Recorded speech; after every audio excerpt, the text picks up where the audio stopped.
얇은 금속판을 깎아서 세밀하고 정교한 패턴을 일정하게 새겨넣는 기호세 다이얼. 비슷한 패턴을 금형으로 찍어내는 방식과는 그 과정과 결과물의 차이가 엄청납니다. 엣지 하나하나가 살아있고 예리하죠.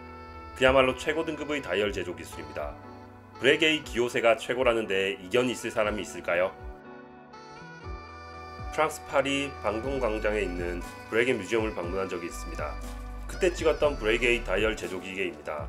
오래전 설계한 기계인데 지금도 이 방식을 사용하고 있습니다. 범접하기 힘든 브레게의 자부심이 마구 뿜어져 나옵니다. 중국은 세계의 시계 공장이 된 지 오래입니다. 부품이 많은 시계 부품 업체들과 구분하기 힘든 카피 제품을 쏟아내는 업체들까지 뭐든지 다 만들 수 있을 것 같죠. 그렇지만 여전히 따라오지 못하는 몇 가지 기술이 있습니다. 대표적인 것이 나중에 말씀드릴 무브먼트 헤어스프링 제조 기술과 불에 구운 블루핸즈 제조 기술이지 싶습니다. 특히 브레게의 핸즈는 대량 생산이 아닌 장인의 수작업을 통해 만들어지는데요. 업계 관계자에 따르면 10개를 만들어 최상의 한 개만 제품화하는 방식이라고 합니다.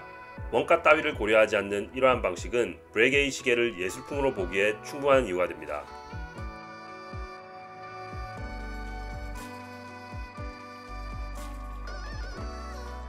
케이스의 지름은 39mm, 두께는 12mm입니다. 케이스와 러그를 여러 각도에서 보면 다양한 면들이 존재하고 그 하나하나를 위해 무수한 공정이 추가된 걸 가늠할 수 있습니다. 특히 러그는 단순한 금형으로 뽑기 어려운 형상을 띠고 있는데요. 따라올 테면 따라와 보란 식이죠. 범접할 수 없는 비용과 기술력을 아끼지 않고 만든 하이엔드의 면모를 과시합니다. 하지만 세간의 평가는 과도한 러그 길이에만 집중되어 있습니다. 본질인 과연 어떻게 만들었는지 보다는요. 브레게 홈페이지에는 러그를 케이스에 용접했다고 기술되어 있네요. 반면 상당수의 업계 관계자께서는 다르게 보시네요. 용접은 교통사고나 부부싸움 후에 부러진 러그를 임시방편으로 수리할 때나 쓰는 방법이지 하이엔드 브레게가 땜질을 하겠냐? 만일 용접한다면 고온으로 스틸 소재가 누렇게 변색되기에 분명 정교한 금형 제작을 통해 CNC 작업으로 마무리했을 것이다. 그래서 팩트 체크를 해보았습니다. MBC 다큐멘터리 시간의 명장에서 소개된 스위스 시계학교 교수이자 워치메이커인 앙뚜안 프레지우소에게 여쭈어 보았습니다. 명장의 답변은 의외로 간단했습니다. 외형으로 보았을 때는 두 가지 방법 모두 가능한 결과물이나 그간 알려진 브레게 제작 기법을 토대로 추정해 본다면 크라운을 케이스와 결합시키듯이 러그를 케이스에 끼웠을 것이다.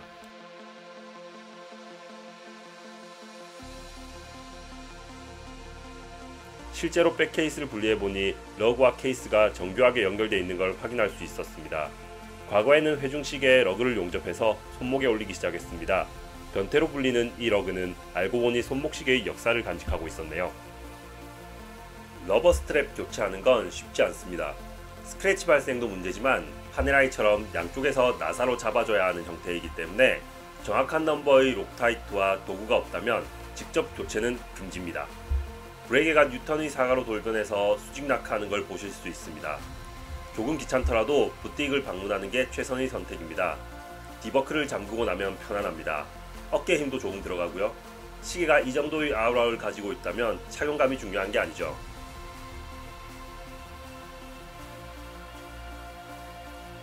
디자인과 성능은 이해 충돌 관계에 놓이는 경우가 빈번합니다. 하지만 브레게는 이 두 가지를 절묘하게 잡아냈습니다. 화려한 무브먼트 감상을 위한 백케이스 글라스는 나사로 결합되어 있고 십기압 방수 테스트는 여유있게 통과합니다.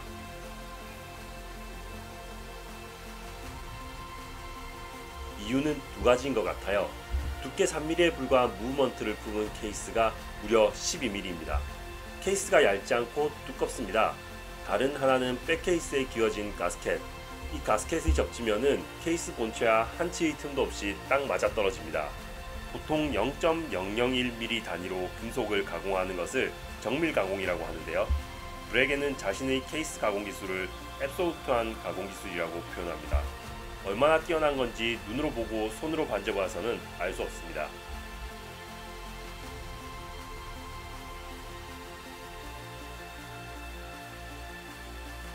브레게 마린의 무브먼트는 화려한 로터로 시작됩니다. 높은 비중의 금을 사용하여 회전력을 높였는데 로터를 달아놓으라니까 또 예술작품을 달아놓았네요. 이 로터는 단방향이어서 무브먼트의 두께를 얇게 뽑아낼 수 있습니다. 양방향의 경우 몇 가지 부속이 추가되면서 두꺼워지게 되니까요. 밸런스 휠은 스터드와 레귤레이터의 조합인 표준형 레귤레이터 방식이네요. 덕분에 시간 조정은 편리합니다.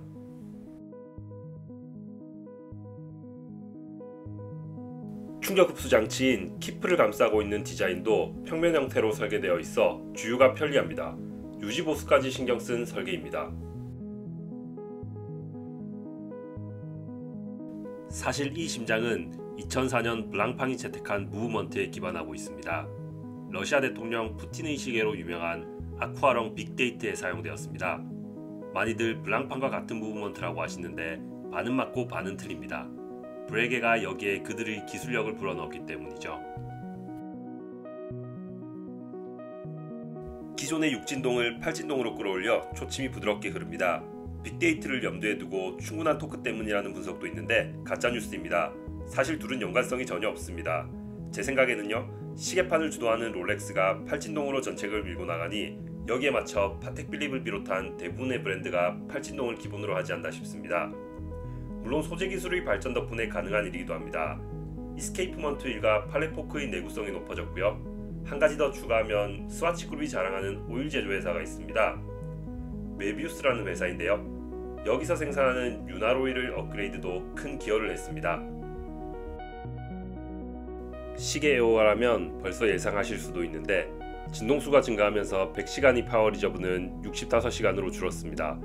하지만 부족함 없는 수치이죠. 더블 배럴, 즉 두 개의 태엽통 덕분에 파워 리저브를 넉넉하게 가져갑니다. 해외 리뷰 중 더블 배럴 덕분에 토크 분산이 안정적이다는 의견이 있던데 이것도 틀린 말이고요. 아무런 상관이 없습니다. 단지 자동차의 연료통이 큰 정도로만 생각하시면 될 것 같습니다.